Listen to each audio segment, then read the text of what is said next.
Okay, as a few more come on in, I just want to welcome all of you to the Valiantys and AWS Cloud Migration webinar, Time to Move to the Atlassian Cloud and Secure Your Infrastructure. Before we get started with the webinar content, just a few housekeeping items to go over. Please be sure to add all your questions into the chat or into the questions box. We have saved some time at the end to address all questions, and we'll be able to open up the chat as well. We also have 3 polls that we'll be releasing throughout the webinar. You'll see on your screen, switch over to a polling box once we launch, and you'll be able to begin answering questions. We allow about a minute or so for questions to be answered, and we hope you enjoy the webinar today. With that, I'm happy to introduce our speakers today. Guilherme Jacundo, who is the head of cloud practice at Valiantys, as well as Raimisha Faison, solutions architect at AWS. Hopping over into the agenda and what we'll be covering today. During this webinar, we will share our knowledge on all things cloud with specific actionable insights that you can really take back to your teams and plan your cloud migrations. First things first, we will discuss briefly actual cloud trends and the forces underlying them and the specific Atlassian context that goes with that. Secondly, AWS will give you a specific focus on security and how it's addressed on the AWS platform. Third, we will focus on the cloud journey for Atlassian customers. Why do it? Which benefits to expect? And most importantly, what are the different migration strategies and how Valiantys can support you through the way? Finally, we will present 2 case studies from very different environments to help you get a concrete vision of the journey ahead and a clear understanding of the benefits that some of the customers gained from doing it. With that, we are going to release our first poll, and really it's just to get an understanding of where you are focused for your cloud migration journey. So let's go ahead and get started. Launch the poll there on your screen, and we'll give a moment or so for everyone to begin selecting. This is just one choice for this poll. From your point of view, what is the most important cloud value driver for your organization? And there'll be options for multiple choice later, I promise.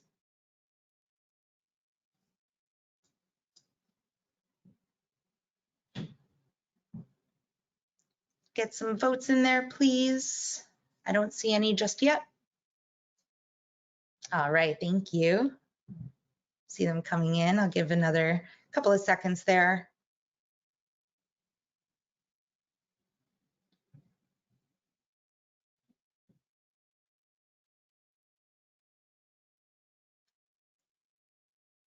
Okay, they've slowed down a bit. Let me go ahead and close that and share the results with everybody.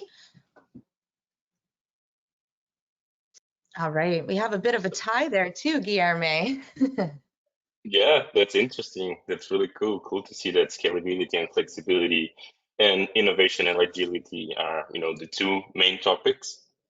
And actually, the good thing is that we'll be touching on pretty much all of those topics here today, all of those main value drivers.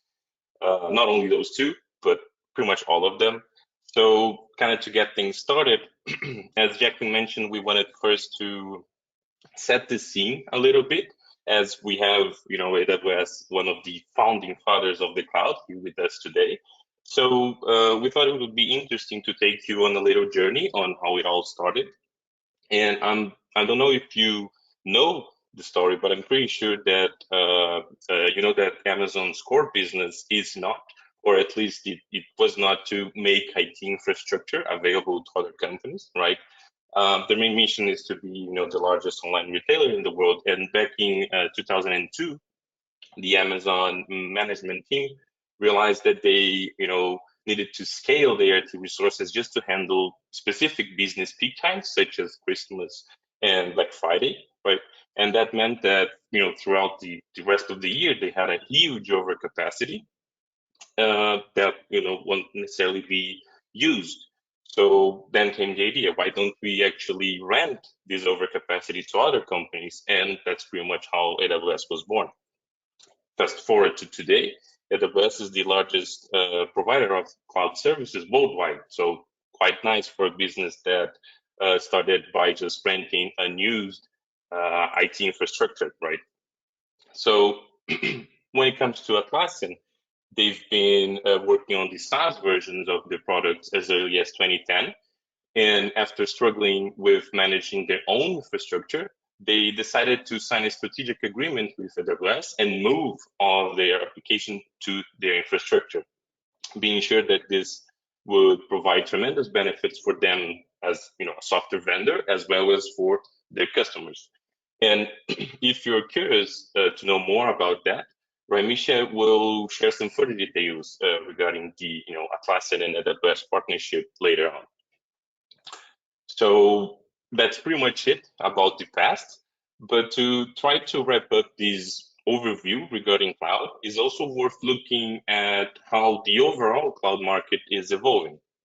And one thing that I find interesting is to check articles such as the one that we have here on the screen, where McKinsey is predicting that by 2030, the total opportunity value for cloud is expected to reach the staggering amount of $3 trillion. That's crazy, right? But that just goes to show that the cloud adoption is not slowing down, right? This is actually growing at an almost exponential rate. And that specific one is just one example. We see similar articles coming out everywhere from Gartner, Forbes, and also Forrester, with which we even partnered with around 2022, late 2022, to discuss some current cloud trends. And if you're curious about that one as well, you can watch the recording of that webinar via the link that we'll be sharing on the chat. But right, like, what's the point of all of this? Like, why did I share all of this? And that is mainly because all of those analyst companies are saying pretty much the same thing. That is, to realize those benefits, companies should focus on creating a comprehensive cloud strategy that goes beyond cost savings and instead focuses on creating new value and driving growth. So I was actually very happy to see that. I guess we had like 0% of cost savings as the value driver during our poll. So the mindset of our audience is on the right track here. So in simpler terms, it means that the path to cloud should be focused on moving away exactly from those total cost of ownership discussions, or TCO, and focus specifically in the return of investment and value generation.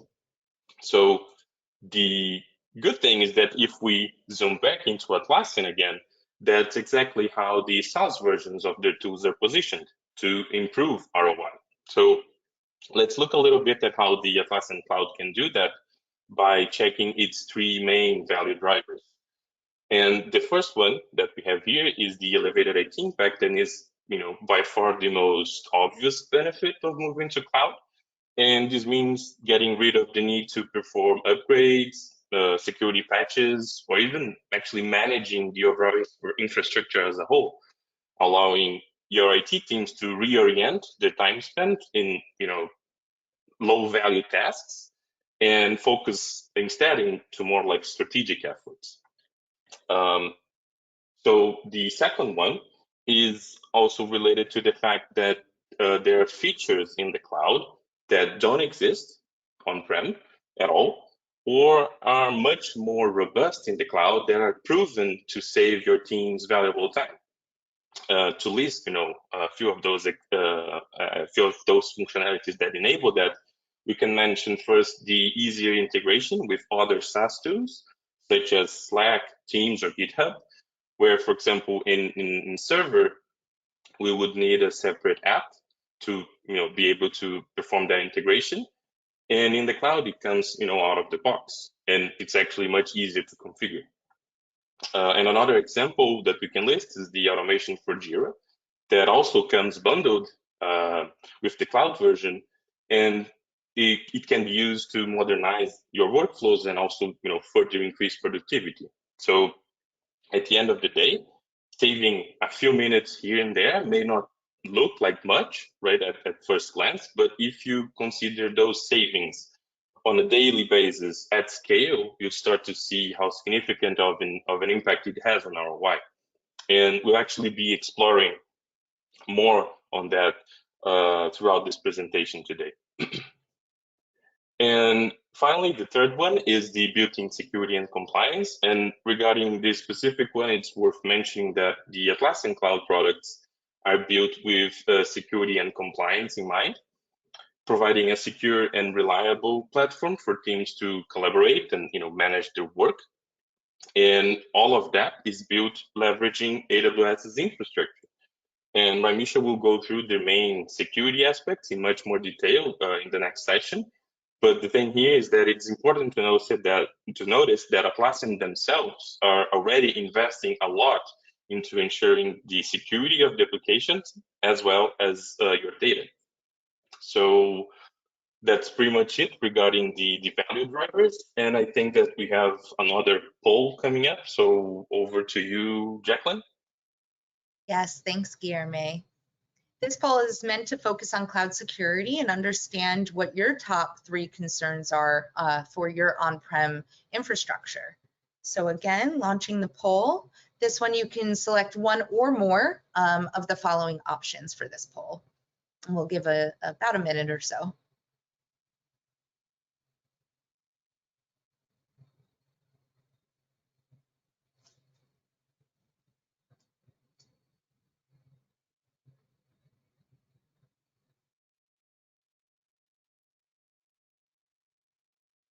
Okay, I don't see any answers coming in yet. We'll leave it open for another minute.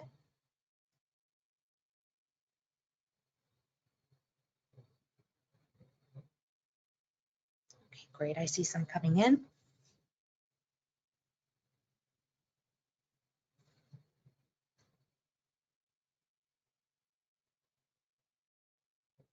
Lots of voting, great, thank you all.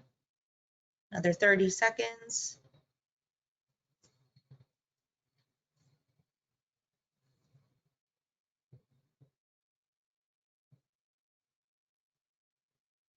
Okay, I will go ahead and close the poll now. Thank you all for answering. And the results, so very large with compliance and regulatory issues, which I think all of us here can agree with for sure. And then second up is malware, other cyber threats. And then third up is poor security policies and inadequate authentication.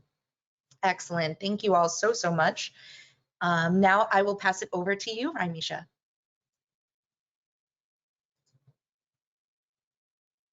Oh, we can't hear you, Ramisha. I'm not sure if you were. Hi, everyone. There we go. Okay.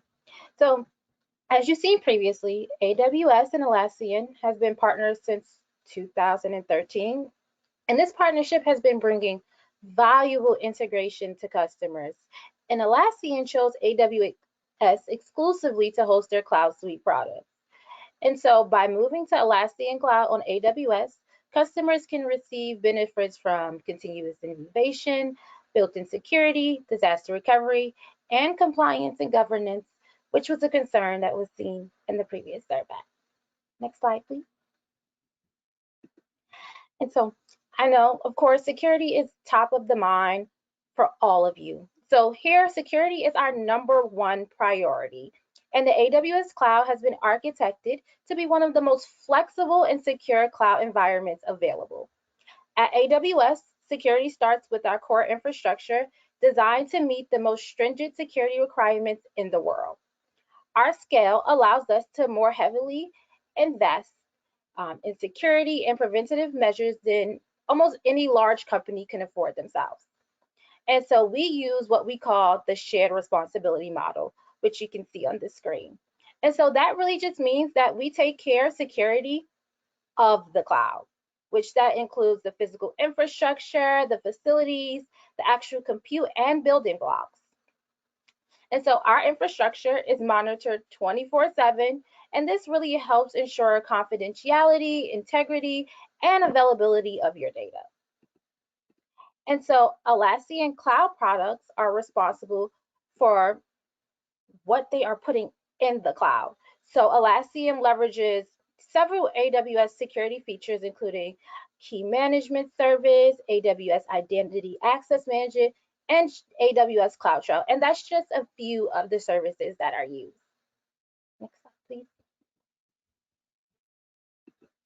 And so AWS has the most extensive, secure, and reliable global infrastructure available of any cloud provider. So we currently maintain 31 geographic regions around the world and span across 99 availability zones. And so when we say region, a region is a physical location in the world made up of clusters of data centers known as availability zones. So you will see a number of availability zones indicated on the map, as well as a number of regions. And so an availability zone, in our terms, are for fully isolated partitions for highly available and consist of one or more discrete data centers. So Atlassian Cloud leverages AWS highly available data center facilities and is currently hosted in 6 geographic regions worldwide. Also, Atlassian does utilize our compute, storage, network, and data services to build their products and platform, and this really enables them to take advantage of the redundancy capabilities offered by AWS. Next slide. So organizations around the world are moving to a cloud-based infrastructure, really to just take advantage of course, the increased IT agility, improve reliability, and lower costs, and nearly unlimited scalability. So they're really focusing on being able to innovate while saving money and expanding their business. And so we'll talk about scalability for a second. And so scalability, we at AWS refer to it as elasticity, is really just the ability to scale up or down with the needs of your business. And AWS gives organizations the power to automatically and dynamically scale up to meet load spikes as well as down to reduce costs. And so what does that mean to you? It means that the AWS global infrastructure enables companies like Atlassian to be extremely flexible and take advantage of the conceptually infinite scalability of the cloud. And so we talked about our highly available global infrastructure. So we'll talk a little bit about resilience. So where high availability can be described as resistance to common failures through design and operational mechanisms, resilience can be described as the ability for workloads to respond and quickly recover from failures. So resilience is the combination of stability, scalability, reliability, and security of the AWS environment. Atlassian Cloud is built to leverage AWS core technologies for elastic scale, multi-level redundancy, and failure options. And now we'll get into a poll.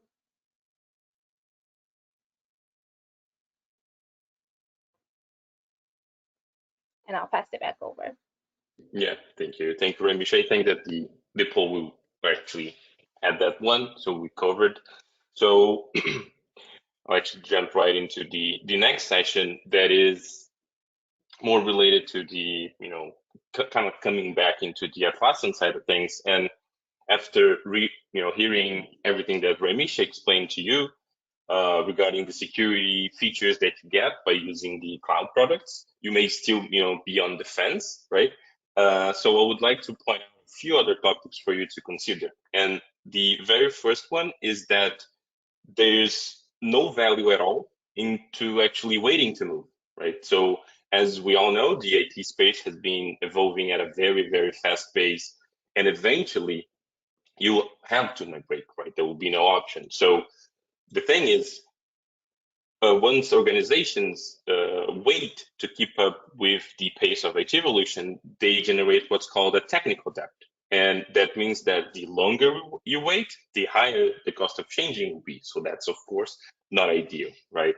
The other topic is regarding the fact that legacy software is putting you at a disadvantage to maintain your competitive edge as a company, right? So imagine if all your other competitors are already leveraging the increased productivity features of the cloud and you're not, then for sure you're falling behind, right? So the bottom line here is that the momentum for cloud, it's actually only going to be more prevalent, as you've even seen on the articles that I've mentioned previously. So at the end of the day, it's not necessarily a matter of if, but really when you make this move, right? So to kind of like help you guys with that, the good news is that Valiantys is here to support you on your journey. So for that, I feel that it's a good idea to kind of quickly go through how we approach cloud migrations. And from the way that we do it, everything starts with the phase one, the assessment. So as you can see here on the screen.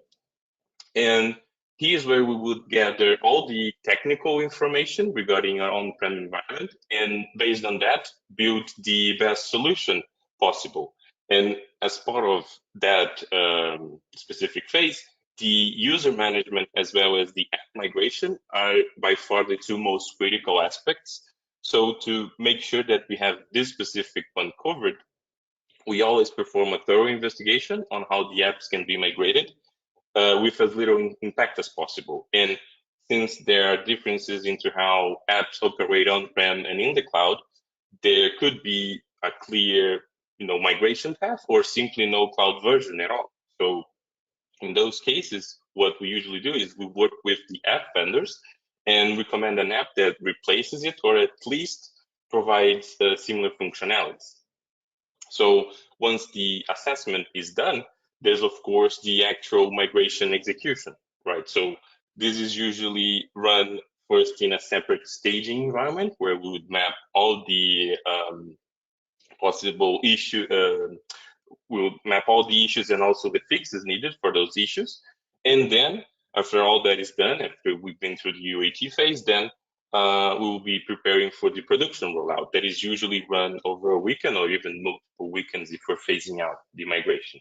So once we get past that, so once we're actually in production, then there's the post-migration work. And here's where we would enter some sort of hypercare phase and also fix any possible, post-migration issues, as well as depending on the case, we could also support your end users on how to properly use the cloud tool via our training offerings. So one thing that you might have noticed is that all of those activities are tied to a strategy, and that's specifically what I'll be talking about in the next slide. So in general, as you might imagine, right, there's no single way to migrate to Atlassian Cloud. It depends on various factors. One of them being the state of your current on-prem applications, or for example, how complex your workflows are. And the other aspect is what you actually want to accomplish with the migration, and whether you see it as purely a technical project or if you're willing to rethink your workflows and processes and actually get ready for the future with the migration. So in other words, is how much of the past you want to bring in and how much you want to invest in your future usage. So we know that each customer is different for sure, but since we already ran a multitude of migrations before, we can kind of group them into 4 different, general families, as you can see here on the screen. And I'll be going through all of them, considering the investment required versus the expected value. So starting from the bottom, we have the approach that we call the greenfield, and that one is not necessarily a migration, because it simply means to get rid of the old systems and start fresh in the cloud. Of course, it's pretty easy and fast, but it will only work if you actually don't need your existing data. The other one, the second one here, is this is the lift and shift, and that's the actual first migration that we have on the matrix, and it's pretty straightforward too, since we will be just migrating the on-prem data as is to the cloud. So here there's not like necessarily that much planning involved, but there are two topics that need to be considered though. One of them is what is the actual point of migrating all of this stuff as is, right? And the second one is, will this approach help you get the most out of the Atlassian Cloud? So maybe not. And to kind of bridge that gap, we have this third approach that we call the cleanup and shift. And here, there's a need to analyze and clean up your data before moving to cloud. And this way, at least you'll know that your cloud instance won't be clogged up with old and useless data. But as expected, this will take more time, but you get more value out of the project. So to just wrap up the different approaches, the last one that we have here is the one that we call transform. And this specific one is actually much more than a migration, and that's why it is positioned as strategic on the value axis. And the idea here is that there are features in the cloud that are not available on-prem, and you should leverage them as much as you can. For example, the automation features, there were a bunch of them that didn't exist a couple of years ago, and that could make the workflows that were designed at that point in time completely useless, right? So the same applies to some marketplace apps, as some of their features are now already integrated into the Atlassian products. So the transform approach here is more about rethinking how you will use the Atlassian products and implementing new processes and workflows that are optimized for your future needs. And the bottom line here is that, as you can see on the graph, and also based on what we've seen with our customers, this approach is the one that provides the highest long-term strategic return to your business, exponentially surpassing any potential cost that you might see up front. So, of course, that's the one that we usually recommend the most to our enterprise clients. So to try to summarize all of this that I've just shared, you have many migration options, and we can actually can help you choose to decide which one is the best based on your specific situation. So at the end of the day, it's going to depend on three major criteria. First and foremost, the vision and strategy. So you may want to be purely technical, like just moving everything as fast as possible and fixing things later. Or you could have a strategic vision of your migration and then invest in preparing for your future. All of that will, of course, depend on the time that you have at hand and the available resources. Although if you work with an Atlassian partner such as Valiantys, the partner can do most of the heavy lifting, but you would still need to spend some time discussing the options. And the last one is regarding the complexity of your instances, as I mentioned previously. So that is related to the fact that there are some elements of an on-prem Atlassian application that may be labor intensive to migrate. One example of that is, custom integrations or scripts. And those may need to be totally rewritten if they are actually needed in the cloud. So the other factor is that some add-ons also may not behave the same way that they did on-prem, and finding alternatives for them also can take time. So that's pretty much the main reason why we offer the cloud migration assessment, which we believe is the best way to arrive at a complete picture of your situation and also help you choose the best migration path that aligns with your specific strategy. So I know that I just shared a lot of information, and I really hope that you guys are following me until now. But to try to give some more, palpable sense of everything that I've, just mentioned, I thought it would be interesting to also share with you two different cases of customers that we migrated to cloud and compare those different approaches. So to get things started, we have this specific migration case that is more aligned with the technical approach. And for this one, we worked recently with fintech from the UK that has been experiencing amazing growth over the last years. And they were using the Atlassian tools on server for quite a while, around 8 years. And the environment was actually a classic case of a company that expanded the use of the Atlassian tools as they were growing, but no one actually cared that much about building the solution properly. So they ended up with around 1,000 users and a massive list of apps. And one thing that is interesting as well is that they also had a very strong technical team supporting their Atlassian stack that even built some custom integrations with their own tools, right? So that's pretty much it regarding the summary, but why did they reach out to us? So if we look at the journey, due to their growth, they've acquired another company that was also already using Jira for quite a while. They had around 800 users, and also they have their own separate list of apps. And to make things a little trickier, the company that they've acquired has recently suffered an attack on their environment due to a vulnerability because they were running a really old version of Jira. And as I mentioned previously, and also as Ramisha explained to you, that's something that you don't really need to worry about in the Atlassian Cloud. So that's the main reason why I chose to share this specific case with you today.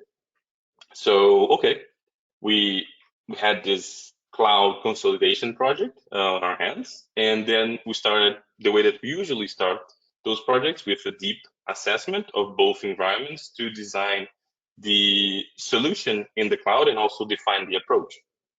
One thing that we found is that due to our compliance related to the M&A agreement that they had, everything had to be moved over from that company that was acquired. So lift and shift was actually the only possible way to go. And we, of course, also had to upgrade that old and vulnerable Jira environment to a version that was compatible with the migration tools. And not only that, we also discussed with the two different groups of stakeholders to try to define the final list of apps that would be migrated to cloud, because they had apps that shared similar functionalities, so some sort of rationalization was required.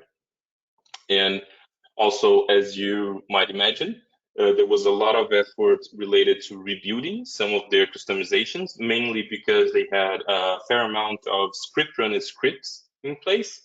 But the good thing is that we're actually able to remove a bunch of those, leveraging cloud standard automation functionalities instead. So we rewrote the scripts, making them automation rules instead. So that was really, really cool. And at the end of the day, the migration was a success, and the customer was happy that we managed to do it over a weekend with no real, downtime for the end users. So that's always good. But what were the actual outcomes of the migration, right? So the first one that we can list is that they are now in a secure and consolidated environment that is much more easy to manage, and they don't really need to worry more about performing updates to patch security vulnerabilities, right? And I'm pretty sure that the IT team from that company is very happy with that. And the other thing is that also, even though we performed a lift and shift, we still managed to reduce the final number of apps considerably from 32 in total to 12.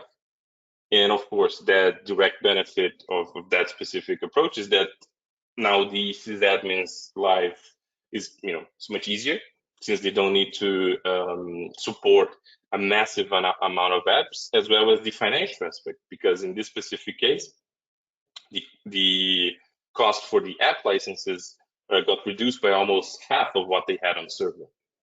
And finally, one thing that it's actually interesting to mention is that we've heard from this customer recently that now they have even more integrations that they had before, because the cloud environment allowed them to build them in a faster and in an easier way. So that's also really cool to mention. But that was pretty much it regarding the technical migration case. And I think it's also worth looking at the other end of the spectrum here. So we'll be sharing a transformational migration case, so we can assess which one makes more sense to your organization. So for this specific one, we partnered last year with a healthcare company in the US that initially requested help to streamline their processes and the way that they were using Jira with their product and business teams. And one thing that we've identified, right off the bat as one of their main issues is that they had a very diverse range of tools being used, but not actual, no actual governance or standardization around how they used and actually managed them. So the initial state was that they had also not that old Jira environment, but not like up to date, with also around 1,000 users and some fairly complex workflows that were mainly used by the product teams. And they also were leveraging ServiceNow as their main service management solution, serving both internal teams as well as customers. So they had an average of around 100 tickets per month. So in this case, they were initially looking at just moving to data center and improving some of their workflows. But after some discussions with their leadership team, we proposed to work together on a cloud business case and design the solution to migrate them to the cloud instead. So how did it go, right? What the journey looked like. Specific for this one, we started on defining the priority with the customer and drafted a plan consisting of 2 different waves of migrations. First, we had the Jira software migration from server to cloud, and secondly, we had the ServiceNow migration to JSM in the cloud. And one thing that's interesting is that we can actually consider that we had a wave 0 consisting of the assessment and also pre-migration work, as well as the time that we spent on building the business case. And all of that took around 2 months.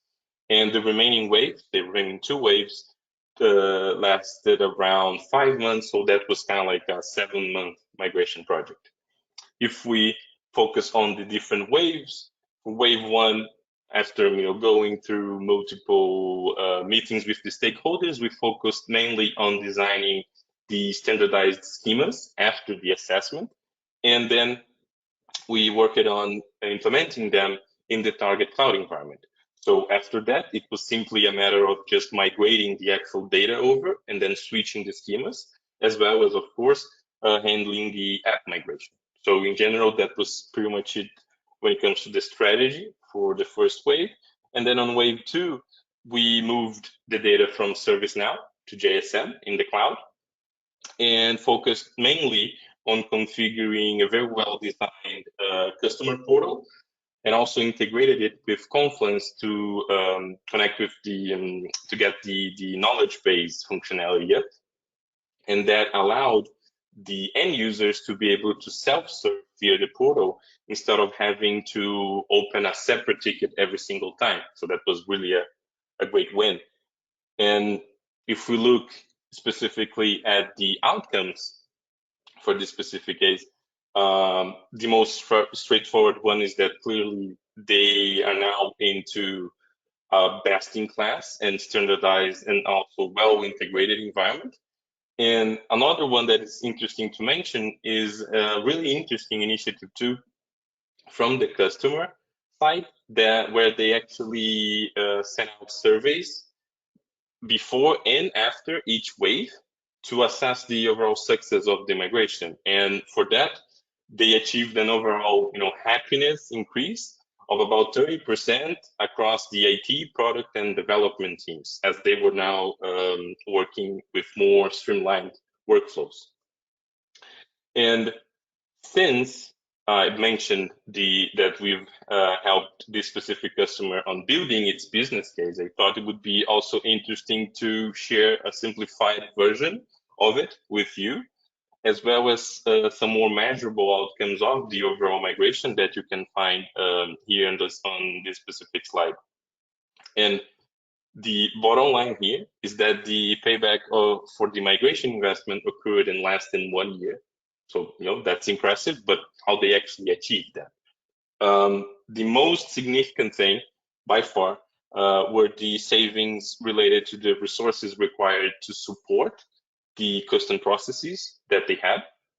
So at the end of the day, reducing the number of schemas from 60 to 5 and also standardizing them saved a massive amount of time on a yearly basis. And also, if we look at the support tickets, the overall enhanced self-serve capabilities of JSM reduced the total amount of monthly tickets from 100 to around 10. So that was considerable. And of course, that also saved some time from the IT team side. And of course, with any cloud migration, the overall cost of the hardware also disappeared, throughout the second year, starting with the second year. And in general, if we look at the investment side, their cloud licenses were actually lower than the server ones. So that might be a surprise for most of you, but that is due to the fact that the user tiers are much more granular in the cloud. And for this specific customer, they had, close to 1,000 users, not actually 1,000 users, but they were paying for 2,000 because the server tiers, they jumped from 500 users all the way to 2,000. So there's no middle ground, and the cloud has that. So with all of that in mind, the estimate is that they will be saving around $1.5 million over 3 years. Not bad, right? So I know that I've covered a ton of information in those last few slides. And actually, honestly, each specific case could be its own 30-minute presentation. So I'll try to kind of quickly recap both of them for you. But in general, our main goal was to illustrate how migration to the Atlassian Cloud actually offers unique benefits across diverse contexts and organizations. So for our first case study, the technical customer really had no other choice but to migrate, right? However, they seized these specific opportunities to address several long-standing issues, such as app overload and also subpar integrations. And in doing so, they feature-proofed their operations and also saved a significant amount of money, mainly on app licenses. Now, for the second case that we've just looked at, we are highlighting the power of actually quantifying seemingly intangible changes. So, for example, standardizing processes during a migration might seem like a vague goal, but in reality, it led to an annual savings of nearly $500,000, right? So that's exactly what we are talking about when it comes to boosting productivity and efficiency. And as you've seen, it can significantly impact the overall ROI, right? So our final message here, we're almost close to the end of the webinar, is that when it comes to migrating your Atlassian tools to the cloud, there's always immense value to be unlocked during the process. And as partners, it's actually your duty to remind you that this matter is becoming more urgent due to the server end of life. So if you account for the time it takes to decide, plan, and execute the migration, you see here in this little diagram that for large configurations is actually kind of late. So if you agree with the fact that eventually the migration to cloud is inevitable, you should start strategizing it as soon as possible. And in case you haven't started it yet, we're here to help, every step of the way. So just reach out to us. And yeah, that's pretty much it for my end. Thank you, and off to you, Jacqueline.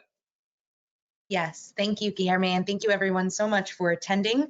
Before we jump right into Q&A, and of course you could start putting those questions in the chat or the question box in your panel on the right. But we wanted to launch one more poll to really amplify on that last message that Guilherme touched on, and really understand where you are currently in your Atlassian Cloud journey. So if you can please select one of the following of those options below, whether you have already migrated some of your instances, planning to do it over the next few months, or you are still not convinced that you should or need to do it. So please go ahead and answer those polls really quickly, and then we'll jump right into Q&A.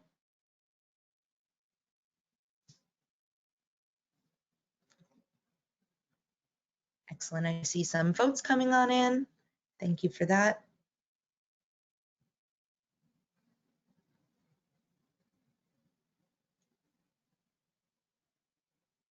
All right, we'll give about 10 more seconds.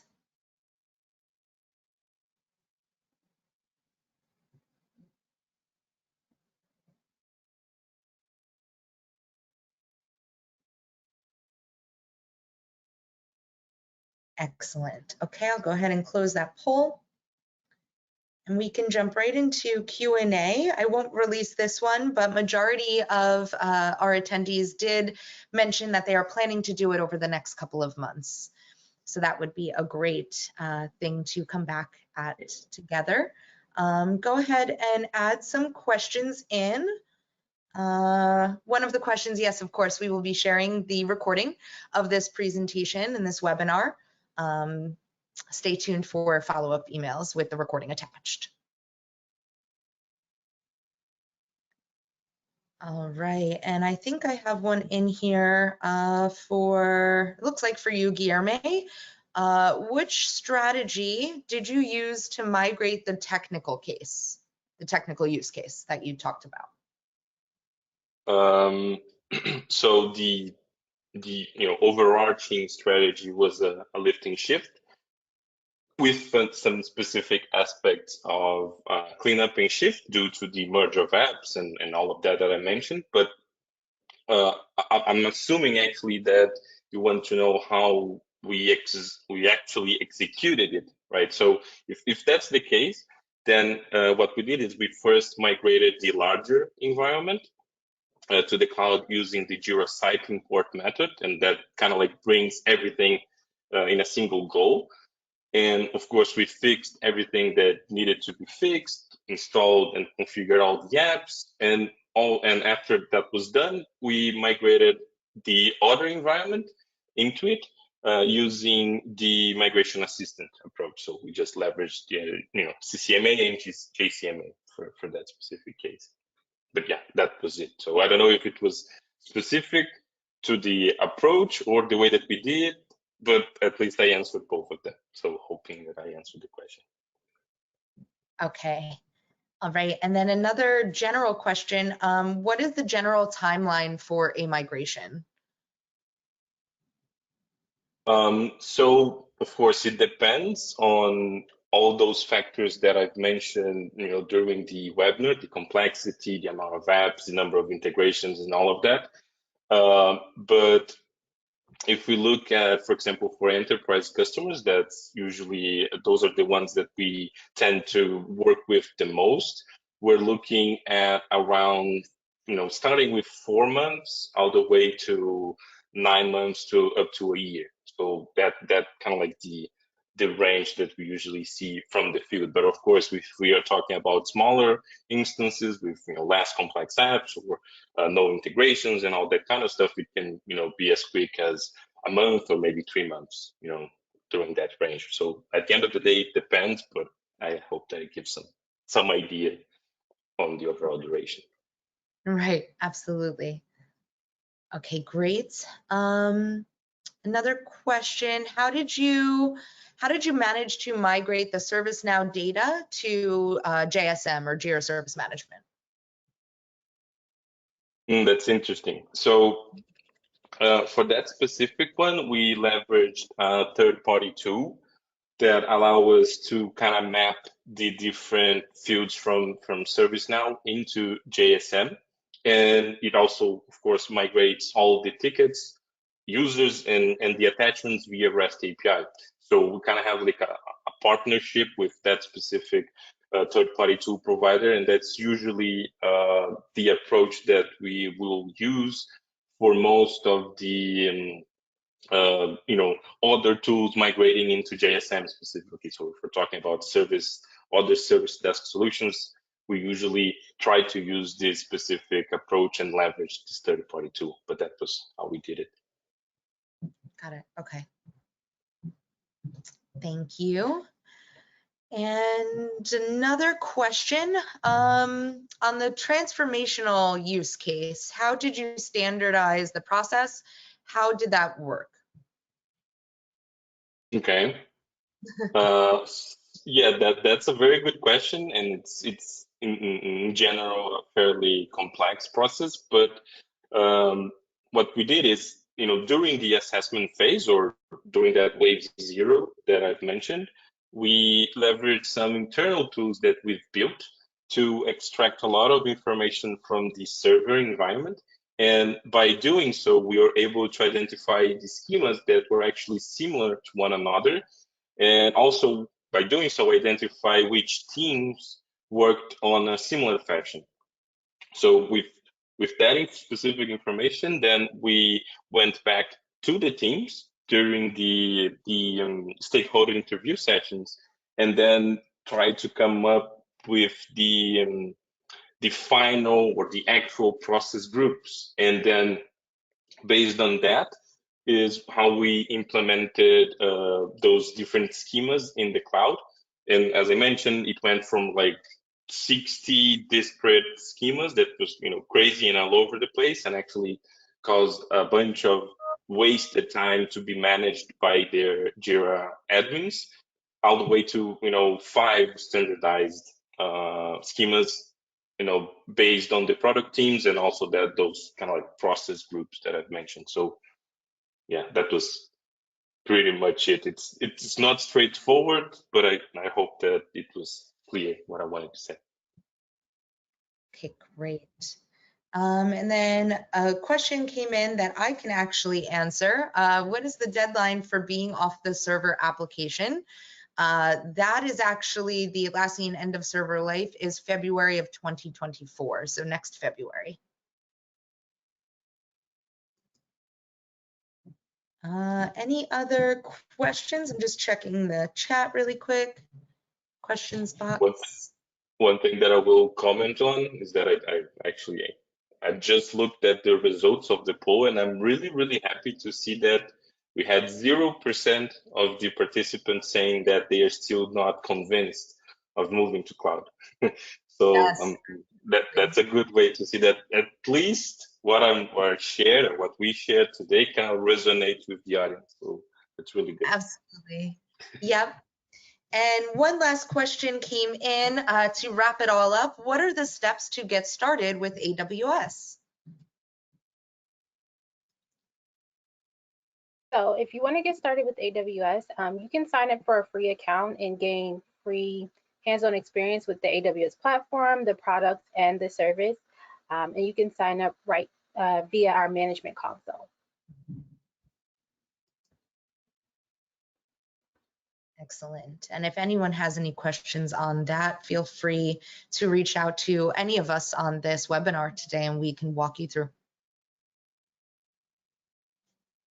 All right, we have one more minute for another question. If not, I want to thank all of you for attending today's cloud migration webinar. As you can see, it is definitely an urgent timeline to begin that conversation.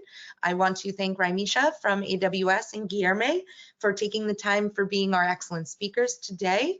And stay tuned again for a recording of this webinar coming soon to your inboxes.